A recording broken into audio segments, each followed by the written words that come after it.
room, you've got to check it out. Has entire kitchens and baths on display, complete with cabinets, vanities, sinks, and faucets, plus backsplash options of all kinds. Everything is done with minimal disruption to your home. Now, they create a template of your countertops so they don't disturb your living area, and it can be done all in one day. Every project that Quality Tile does is a unique combination of technology and craftsmanship. When a project leaves their facility, it has to live up to their high standards. If you're not happy, they're not happy. Quality Tile, 69 Astor Street, West Warwick, or call 826-9700. Visit QualityTileRI.com. We live in a pretty nice neighborhood, really safe.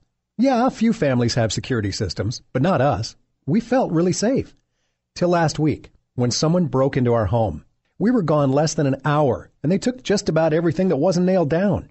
Jewelry, TVs, artwork, even the kids' video games. We thought this couldn't ever happen to us. We thought wrong. My wife and I felt violated, and our kids were scared to go back in the house. So we asked one of the neighbors about their security system from Alliance, and then we called them. If you think this can't happen to you, think again. Then call Alliance Security and get peace of mind for less, a lot less. We offer free same-day installation for many neighborhoods, plus give you a $100 Visa gift card. Call us right now at 1-800-593-9601. That's 1-800-593-9601. Free same-day installation and a $100 Visa gift card. 1-800-593-9601. You wouldn't want your meal shipped from another continent. Why would you want your favorite radio station streamed from across the globe? That's why AM 790 created a super cool app that not only allows you to stream our best shows and music, but it also gives you access to great local deals like half off top restaurants, concerts, and more. Just go to 790business.com and download our groovy cool app. Keep it local, keep it simple, keep it connected with 790business.com. And we are back on the Coalition AM 790 Talk Radio. Outrage porn free, issues driven. Facebook.com/The Coalition Radio. On the mighty Twitter at Coalition_radio. On www.coalitionradio.us. We are back with Phil Isle, late of the Providence Phoenix, writer, expert on the local media scene. Of course, I'm here with my co-host Dave Fisher. Guys, welcome back. Phil, let's get right into it. There's so much to talk about. You know, I refer to the media scene here as its own little ecosphere, because it really is. There is the dome, and we inhabit this rarefied little bubble. I want to read a quote that you actually published recently. This is like Tim Russert style, quoting me back. No.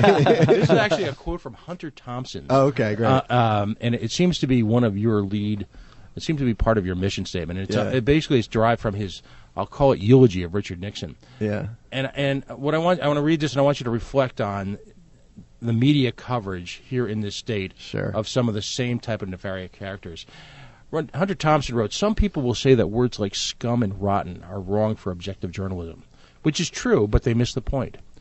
It was the built-in blind spots of the objective rules and dogma that allowed Nixon to slither into the White House in the first place. He looked so good on paper that you could almost vote for him sight unseen. He seemed so all-American, so much like Horatio Alger, that he was able to slip through the cracks of objective journalism. You had to get subjective to see Nixon clearly, and the shock of recognition was often painful. How does that apply to the media blind side here towards people like Nikki Mattiello, or people, the newer, whiter, white, brighter, bright politician who's willing to give them access, but in a limited scene? What does that say about our journalism here?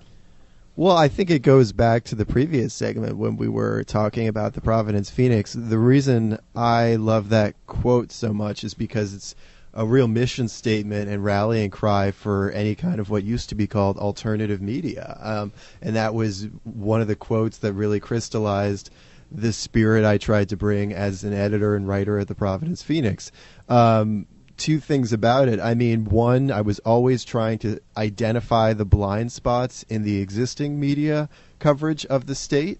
For example, there was a viral video of a woman attacking an ABC 6 News reporter who was asking this woman whose daughter had recently been shot for a comment on the fact that the shooter had just been arraigned. That's kind of convoluted, but basically the footage showed a woman in a lower income neighborhood in Providence apparently sicking her dog on a reporter and throwing rocks at her, and it went viral nationally, internationally, and it was based in Providence, and here people were kind of laughing at this thing that took place here. And the blind spot, to quote Hunter Thompson, for me was nobody locally was talking about this story, and specifically no one had gotten the woman who attacked the reporter's side of the story. And I ended up doing that the week after it came out and had kind of a roundtable among journalists. What did you think of this? What were the ethical implications? And wait. So as a journalist, you try to get the views of everybody that's involved in the story that you're covering? Well, yeah. Wow. Yeah, it was a radical approach. Put that one in the notebook. And I ended up getting that woman, and she said she explained the context. Her gas had just been shut off. Her electricity had just been shut off.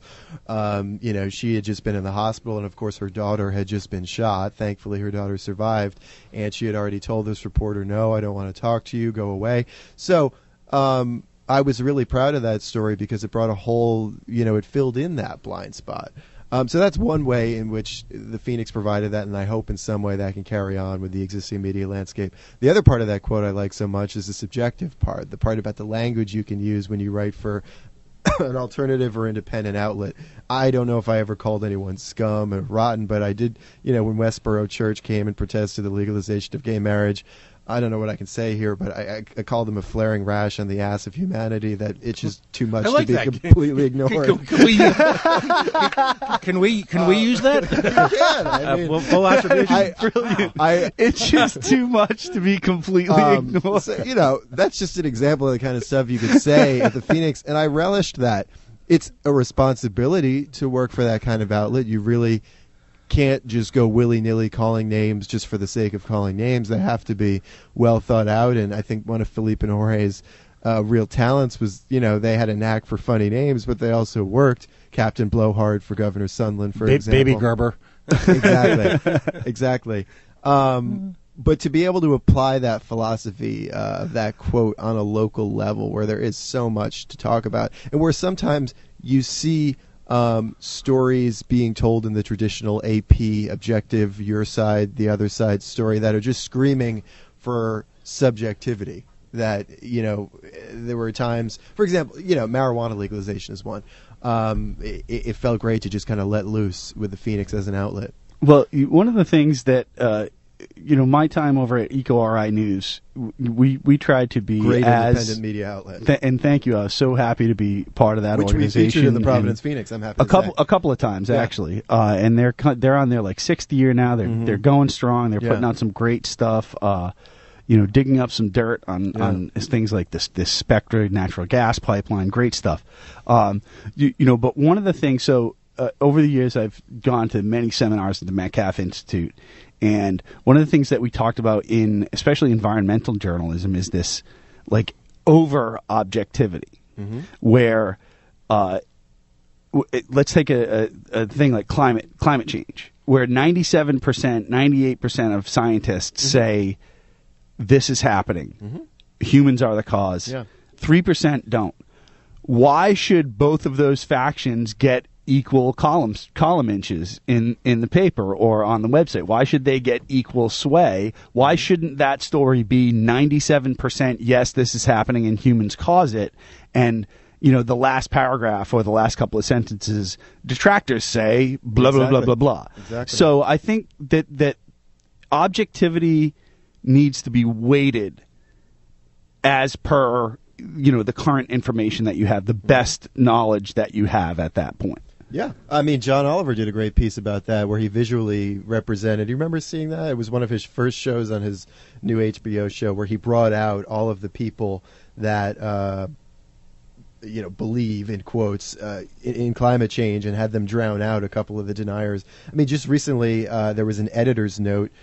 Sheldon Whitehouse wrote a letter to the editor of the Providence Journal lambasting their constant publication of climate-denying op-eds by various people, and they came back and said, we, in an editor's note, we embrace the science, but in the spirit of the First Amendment, we are allowing this debate. Well, that's just I think that's absolutely ridiculous. It's BS. Yeah. It really is. And one of the phrases that really raises my hackles is, you have a right to your opinion. You're entitled to your opinion. No, you're not. If your opinion is not borne out by the facts, you are not entitled to that opinion. I'm sorry. Well, I'm not going to stop a person from saying whatever they're going to say, but the Providence Journal, which in its mission statement says they strive for excellence or, all this lofty stuff, is not a pure, unfiltered First Amendment megaphone. I mean, without the First Amendment, you don't have a Providence Journal, but that doesn't mean they just say anyone can say anything in this country, therefore we're going to print anything. They have standards, and I just think that's a cop-out. They're wrapping themselves in the First Amendment for whatever reason they want to, publish this stuff. If you open up the Providence Journal opinion page, you would think climate change science is a 50-50 debate right now, when, as you say, it's absolutely not. It's totally not. And that's it is so skewed in the and I think journalistic malpractice on their part to maintain that false equivalence when the jury is really not out on this issue. Well, if you can move that over then to the political realm, sure, issues not just involving, say, climate change, but the number of issues that face the state right now, both ethically and just simply a matter of survival. Yeah, you've got, and one of the themes of the show has always been, you've got this constant stream of quote unquote journalists who reach into government for employment. Mm-hmm. And I'll ask you the same question I asked Kate Nagel, full disclosure here. Have politicians lawyered up at creating a new job stream for former journalists by hiring them as press secretaries? I don't know if I'd call it lawyering up. I guess I would just say, well, first, I don't want to be too negative on the media here because I'm grateful that there are so many excellent reporters at so many different outlets doing awesome work, from Ian Donis at Rhode Island Public Radio to, that kind of dream team over at WPRI, Tim White, Dan McGowan, and Ted Nesi, to Kathy Gregg and Bill Malinowski and Ed Fitzpatrick at the Journal. Despite what we've said about the atrophying of the local media scene, there's a lot of really strong journalism happening here, and I'm grateful for that. To your point, I'll just say I've never understood. I understand absolutely we're in a down economy and people need jobs, and a certain skill set may make you more adept at a job that involves writing and speaking and being clear and stuff like that. But I've never understood how folks go from a daily journalism job into being a press spokesman for a politician or even a company. To me, the impulses there seem so diametrically opposed. Right. And maybe it is because I come from that Hunter S. Thompson alternative Providence Phoenix world that's a bit more adversarial and gunslinging that, it seems to me so much of what you're doing in a political press office is spinning and obfuscating and dancing around what really needs to be said, whereas in my position I was trying to cut through all of that and get down to what it was actually going on. Well, a turd sandwich with a caramel coating is still a turd sandwich. And you're never going to hear a political press person refer to anything as a turd sandwich, unfortunately. Well, not to single out one individual, but you recently had Nadowski from AP go over to support, as we call him from Cumberland, Mayor McCheese, now that he's lieutenant governor. So I'm a big fan of Erica's. I think she did excellent work at the AP, so I don't begrudge her. That's what's frustrating, though, because she did. She was for an organization that is seemingly so neutered in terms of his writing style. She did wonderful work. Yeah. And so you lose a voice there, and I guess my question is then, is she compromised permanently? Can she go back into being a quote-unquote objective or even a subjective reporter? I don't know. That would be a better question for her. The sad thing is that the media landscape is not a booming market right now, and in this state and in this general economic climate, but particularly in this state where we're constantly down near the bottom of national economic factors. Despite what I just said about not really understanding that, I don't fault anyone for the professional decisions they have to make. And I think your point really stands here, that what you said, the impulses for those two jobs are very, very different. Where the journalist is poking and prodding and digging and uncovering. Mm-hmm. The PR professional is doing the exact opposite in some cases. In most cases, where it's obfuscating and sugarcoating, and so all of the things that you do as a journalist, like the PR people are the people who are giving the journalists their job because they're the ones that are putting those extra layers on the story. To play devil's advocate, to sit through committee meetings or hearings or to read bills or statements as a journalist,